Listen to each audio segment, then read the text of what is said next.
কি করছিলে দাদা, কি করছিল তোমরা দাদা? খালি বলে মিস করতে কোন গেছিলে বলে জ্বালায়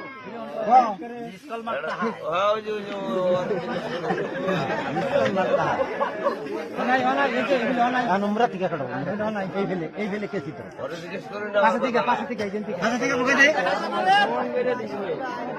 না ওটি না এই